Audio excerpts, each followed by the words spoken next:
qisada kale aynu xusi lahayn waxa weeyaan qiso la xidhiidha caarka ama had iyo jeer cawrada ilaalinteeda ama ammaanada la xidhiidha xagga cifada iyo dhowrsoonaanta dhalinyarada aada ha u dhegaystaan waxaa dhacday sacuudi arabiya ahayd qolo dhalinyaraabaa waxay oo habla ah ayaa la dalxiis geeyo waa tan had iyo jeer basaska lagu qaado hablaha la dalxiis geeyo markii dalxiiskii hablihii loo qaaday kayntay kala galeenoo dee meel durugsan baa la geeyey kaynta ama duurkay kala galeen midiba meel bay iska gashay siidhigii unbaa lagu dhuftoo gaadhigii baskii baa si deg deg u cararay oo u dhaqaaqay inan baa markaa soo gaari weydee baski intay xaajo gudanaysa ama meeshaa ku mashquulsanayd kaynta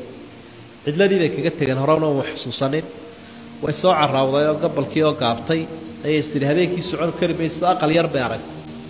aqalkii bay gashay nin dhallinyaroo beeralaya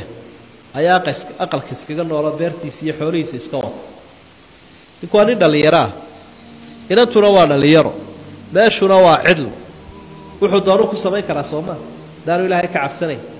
wuxuu arkay inantaa cadilana reer magaalka isaguna waa reer miyi marka u horrayso hilifaa u qaadi laha hadduu yahay midaan bilaa iimaana oo hore u soo fadhiya waaye wuu ka naxay wuu xishooday dabeetana wuxuu ihi halkaa adugu caawa aqalkan soo seexo aqalkii maqsinkii keliyahaa ayuu ihi halkaa seexo sariirtaydaa ku seexo cid kale ma haysa dee way ku qasbantay bahal ku baacunaya hadday bannaanka u baxdo waa saxraagaa iyo dhulkaa qarfada ah sariirtii bay iska seexatay hoostana way ka eegaysaa talo goormu soo ruqaansan doonaabay leedahay kan cidlada kaa helay talo goormu kugu soo kici hurda kuma soo dhacayso isaguna markaa salaad buu galay markuu casheeyey kadib yanaa cashaysa wuu iska tukanayaa dab buu halkan shidayaa dabkaasuu kolba fartiisa saa u yarogeliyaa kolkuu kala soo boodo ayuu haddana salaada iska galaa markuu salaada ka baxaba dabkunbuu farta saa u yarogeliyaa habeenkii intii badnayd saas uu tukanayay subaxii ayaa inantii iyada ahayd uu cid la raadsaday oo meelihii gaadhiga laga helayay meel fog buu la raadsadoo sidii buu gaadhiga ku saaro sidiiba reerkoodii ku tag qisadiibaa markaa aabbaheed ay uga sheekaysay inantii oo la doondoonayo la waayey aabba ninaan u malaynayo jin ayaan xalayta guri la galay ninkii waxba ima yeelin laakiin inuu jin ahaa baan u malaynayaao xalay oo dhan gacantuu dabka kula jiray bayt dabku kula jiray xalay manuu gubanaynin markaa ma garanaya wixii bal ninkii wuxuu ihi odaygii inanta dhalay waxaad ila raadsataa meeshii ninkaa xalayta isku hesheen gaari baa la soo qaatay waa la baadi doonay waa la socday gurigii yaraabuu ninkii dulyi aabbaheed inantiina way la socota arrinkanaa loo kuurgalaya waa ninkii caynka ahaa ee inantan xalayta hooyey ma adigaan ahayn haa anigaan ahaa waay qisada nooga warrantay wallahi inanta waan ka xishoodayoo shaydaanku markuu iyada ii qurxiyaba salaad baan galaa markuu salaadaa soo jiidhana dabkan fartaa geliyaa fartaa gelinteedaas waxay xusuusinaysay naarta ilaahay naarta aakhiro